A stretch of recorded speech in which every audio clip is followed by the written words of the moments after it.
Pozdravljeni, drage gledalke, dragi gledalci, oziroma dragi tudi naši sodelavci, dragi prijatelji, vsi tisti, ki nas gledate. Marsikdo me pokliče ali pa mi napiše sporočilo, da je nezadovoljen v podjetju, da ne najde svojega poslanstva, da misli, da ne živi teh vrednot, da se ne poistoveti s tem poslanstvom in tako naprej. In jaz, ko to slišim, sem tako kdaj pa kdaj tudi žalostna, ker meni je bilo pa to najbolj pomembno v našem podjetju, da se ljudje res najdejo, da se poistovetijo z vrednotami, da živijo to poslanstvo in da dejansko povejo tisto, kar mislijo.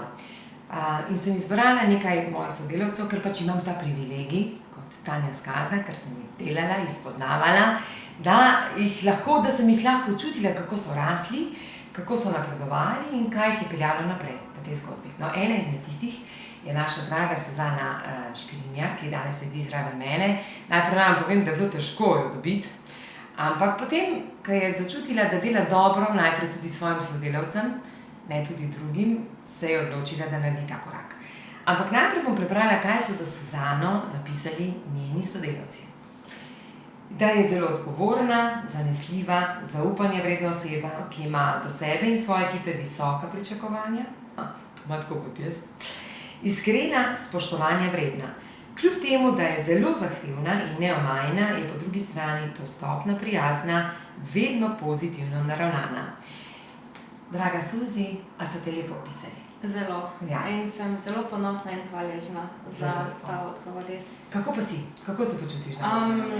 Jaz bom rekla, na začetku sem imela kar veliko treme, bom rekla tudi strah, ker bom rekla neko javno nastopanje, bom rekla, je to za me prvič. Se tudi nisem nikoli izpostavljala, tako da ja, jaz mislim, da bomo prebili let in da se bomo imele super. Seveda ga bomo, tako. Mislim, to so napisali tvoji sodelavci. Jaz sem te pa malce drugače spoznala. Spoznala sem te, da odkar delava skupaj, odkar sva se tako začeli tudi, mislim, da vem, kaj počneš in tako naprej, sem čutila to tvojo močno hvaležnost. Vedno si bila hvaležna za vse, kar si naredila, kar delaš, kar imaš priložnost delati. Vedno si gledala vse izzive kot priložnost za izboljšavo. Dejansko nisi mi nikoli naštevala izgovorov, tudi takrat, ko ti ni bilo enostavno. In potem sem rekla, to vesolje vsekakor, to osebo bo vesolje nagradilo. In res je tako. Danes, če pogledaš, se tebe je ekipa tišala naprej. Tako, drži. Jaz sem recimo pač začela kot procesni kontrolor. Točno. In delali smo na 4 izmene, se pravi, danes pa sem vodja procesne kakovosti, za mano stoji super ekipa, tako da bom rekla, res je, bila sem nagrajena in ja, jaz sem res hvaležna za to, ker bom rekla, danes sem veliko srečnejša, bom rekla, na delovnem mestu, se pravi to, da lahko vodim ljudi, da sem jim lahko mentor, da jim lahko svetujem, da jim lahko pokažem, recimo, iz svojih izkušenj svetujem, tako da ja, to je res, bom rekla, ena zelo dobra stvar in sem ja ponosna na to, da sem. Res. To si je treba dati kakšne korake, veš tako, da si rečeš, da si res dobra in si čestitati za ta dosežek. Zdaj me pa, točno to sem prej pozabila, kar si dobro rekla, ampak tega se bomo dotaknile, ker ljudje pravijo, da si fantastična mentorica, da ti nikoli ni težko človeku razložiti, povedati, tako da čutiš, da je to tvoje poslanstvo pomagati ljudem. A čutiš to? Ja, tako je, drži. To je zelo pomembno. Jaz bom rekla, veliko sem se jaz mogla naučiti sama, in težko je, ko sam vrtaš, ko se sam trudiš, ko iščeš neke odgovore in to, da ti nekdo lepo svetuje, da ti pomaga, da bom rekla, da ga lepo spelješ, da mu razložiš neko stvar, to je za mene res zelo velika dodana vrednost in potem tudi drugi začutijo, ko vejo, da te lahko vprašajo, da boš za njih vedno dostopen.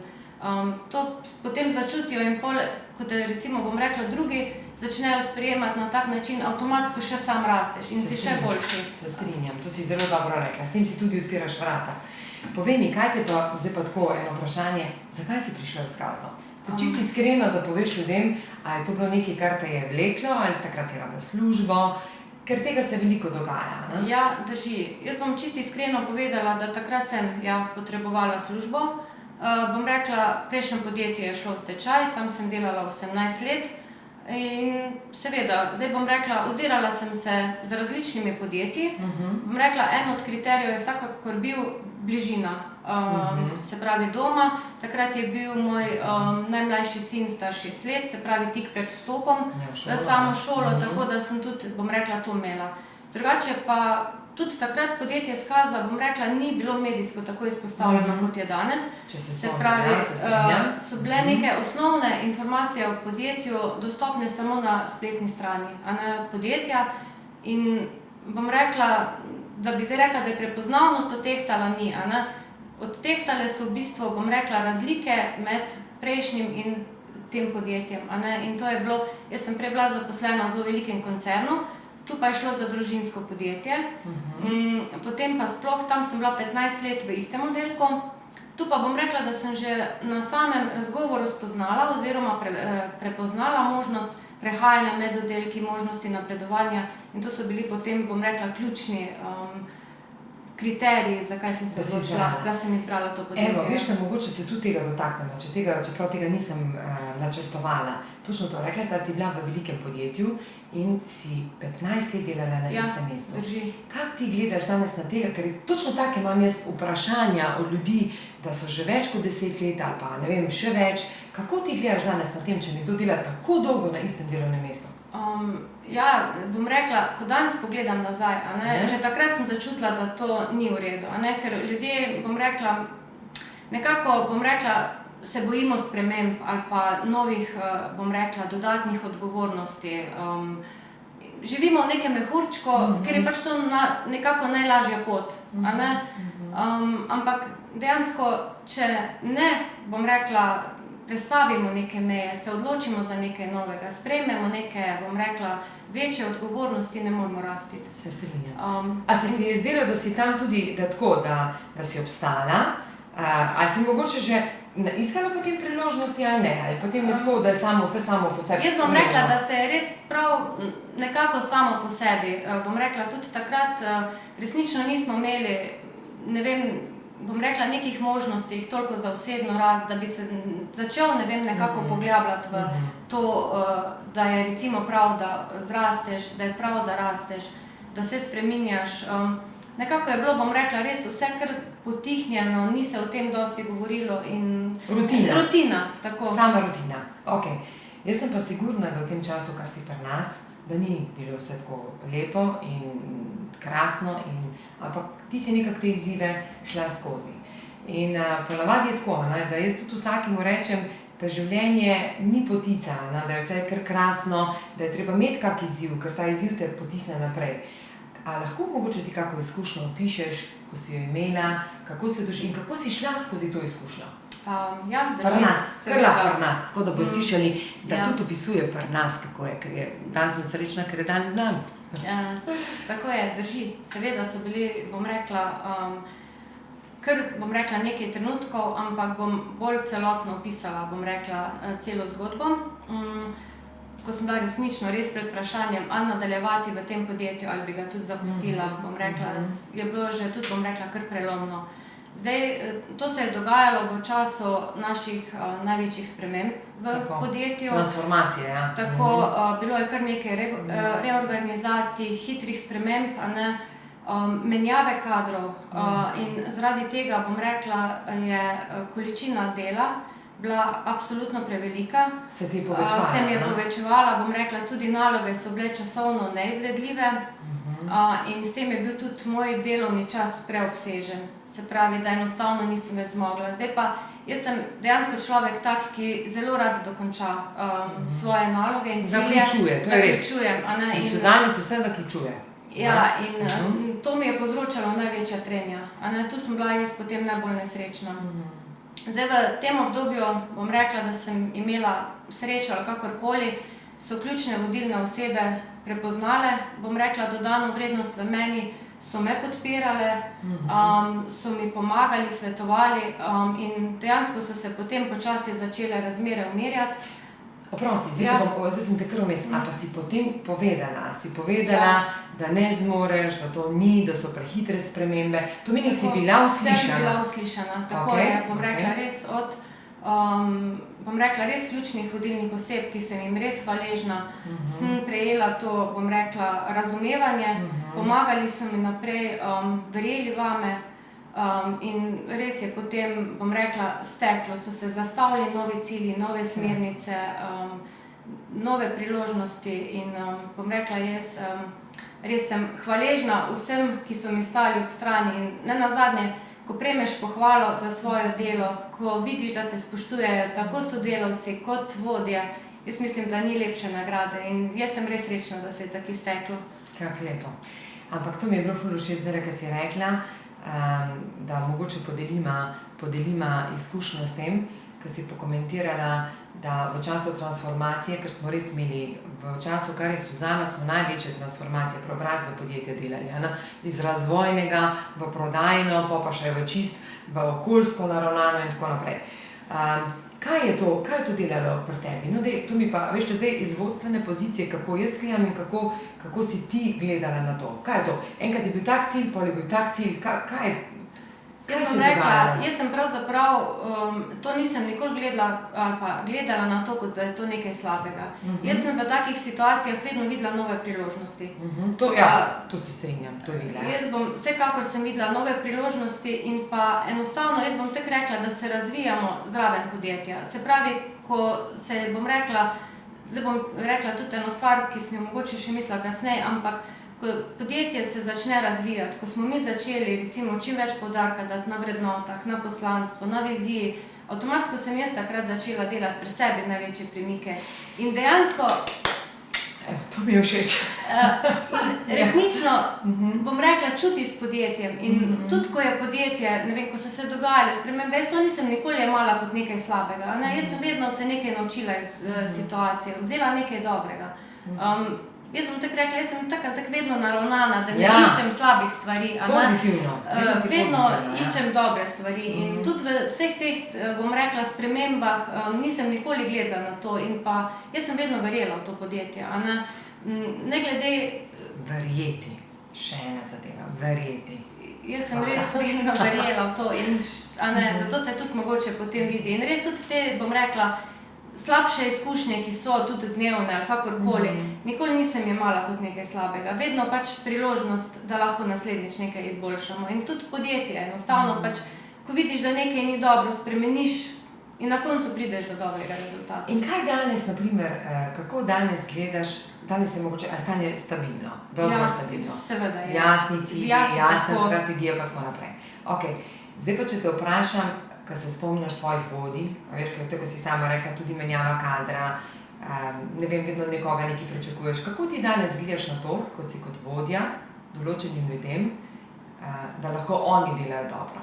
Kaj bi dala kot nasvet vodji? Najprej, kaj bi dala nasvet vodji? Da ne počne to, kar se je pri tebi dogajalo, kar naprej konkretne spremembe. Tako, jaz bom takole rekla. Vodja mora zelo dobro poznati svojo ekipo in svoje ljudi, s katerimi dela. Tudi, bom rekla, vodja ne more biti vodja ne vem kakšni veliki skupini ljudi, ampak moraš imeti vedno, bom rekla, izbrano skupino ljudi. Zakaj? Zato, ker moraš zelo dobro poznati svoje, bom rekla, ljudi, ki jih vodiš. Zakaj? Zaradi tega, ker vsi nismo za vse in vsak je specialist na svojem področju in vedno moraš prave naloge razdeliti med prave ljudi. Enostavno takrat vidiš, da lahko rasteš, da lahko se razvija kader, ki ga imaš za seboj in takrat bo kot ekipa tudi najbolj uspešna. Dejansko moraš imeti realne cilje, izvedljive, časovno pravilno zastavljene in to je tisto, kar potem dela dobrega vodja. Dobri vodja niti ne rabi vedno poznati vseh nalog ali pa vse, kar dela njegova ekipa. Je pa prav, da ga zna poslušati, najditi vedno, bom rekla, pravilne odgovore. Ne rabi jih imeti sam, ampak poišče jih ali najde drugega strokovnjaka, da bo lahko pomagal. Kaj pa, če ne znaš? A misliš, da vodja mora vse znati? Tukaj lepo si rekla, vodja ne rabi znati vseh nalog. Kaj na primer, če vodja ne zna odgovora? Prije sodelavec, a je to kak problem, da reče vodja, a veš, da ne znam, a ima skupaj poiskala? Ne, to je za mene edini pravilni odgovor. Točno! Ne rabi vas biti sram, ne rabi vas biti strah. Ne, enostavno ne, seveda ne. A ne nihče ni popoln, nihče nima vseh odgovorov, ampak prav je, da znaš poslušati, da tudi če ne znaš svetovati, mogoče poiščeš rešitev, kje lahko ponajdeš odgovor ali kakorkoli. Ja. Povej, krasno. A vidite, koliko stvari dobrih lahko zvemo od zaposlenih. Od zaposlenih, ker tam je največje bogatstvo. In ko rečemo vodje ali ko reče delodajalec ali ne vem, kdorkoli menedžer, da so res največje bogatstvo ali pa kapital zaposleni, je to res potrebno tako čutiti. To, kar je danes povedala Suzana, da je treba spoznati ekipo. Suzi, a si zdaj srečna? Ja. Si srečna? Tudi, na primer, ko pride do kakršnih koli izzivov? Seveda. Vzameš to kot priložnost in... Tako, bom rekla, zahteve vedno obstajajo in tudi vodje bodo vedno zahtevali določene, bom rekla, stvari, nove, kakorkoli. In jaz bom vedno rekla, če vodja verjame vame in mi zastavi neko nalogo, potem moram tudi jaz verjeti vase, da to zmorem. Jaz mislim, da je ful veliko povedala in zdaj bi te še prosila, a bi dala kakšen nasvet ljudem, ki se ne najdejo, ki rečejo, da so nesrečni v službi, da je pač služba neka nuja zato, da grejo, da plačajo položnice. Kaj bi ti njim svetovala? Kot prvo bom jaz rekla, jaz se danes ne bi nikoli zaposlila v podjetju, ki ne bi imel zastavljenih vrednot, ciljev, poslanstva. In to bom tudi rekla, da prvo stvar, ko boste iskali, poiščite podjetje, s katerim se lahko poistovetite, oziroma boste našli, da imate skupne cilje, skupne vrednote, ker to je ključno. Samo na tak način se boste lahko razvijali. Druga stvar, bom rekla, je zelo pomembna, da imate radi svoje delo. To pomeni, da ko greš zjutraj ali kadarkoli v službo, se veseliš, da boš nekaj naredil, rad opravljaš svoje delo, morate veseliti. Enostavno ne moreš delati nekaj, kar te ne veseli, kar nimaš rad, delaš z muko in ne boš nikoli uspešen. In bom rekla, ne nazadnje še ljudje, se pravi, mi smo socialna bitja in dejansko bom rekla, če si obkrožen z ljudmi, s katerimi se ne razumeš, ne moreš delati, nisi srečen. Tako da vedno si izberite ekipo, s katerimi se razumete, boste veliko bolj uspešni, ampak jaz se zavedam, da nismo vsi enaki in da se ne moramo vsi razumeti med sabo. Zato bom še enkrat rekla, iščite dobre lastnosti v ljudeh, ker jih boste vsem našli. V vsakem človeku se skriva nekaj dobrega, ima neke potenciale, ima neke iskrice, ko jih lahko najdete in boste res veliko bolj srečni. Suzi, ti si to tako lepo povedala, da bom jaz tem tudi končala. Suzi je zdaj rekla, iščite dobre vrednote. Ona jih išče skozi. Ona od prvega dneva, ko je prestopila naše podjetje, išče same dobre stvari. To meni ne želi videti slabih, ampak išče dobro. In potem poskuša s tem dobrim pomagati ljudem, da oni vidijo to tudi dobro. To, kar je rekla. Če vodja verjame vame, to pomeni, da moram tudi jaz verjeti vase. Jaz mislim, da smo Suzano, hvala, Suzi. Glede na to, kakršenkoli strah je bil pred prvim javnim nastopanjem, mislim, da se je odrezala odlično. Hvala, da ste nas poslušali, hvala, da skozi njeno zgodbo lahko dobite odgovore, da vsak lahko najde srečo in tisto svojo iskrico, dodano vrednost v podjetju. Samo naj živi in naj se poistoveti s vrednotami, začuti poslanstvo in se najde v tem podjetju.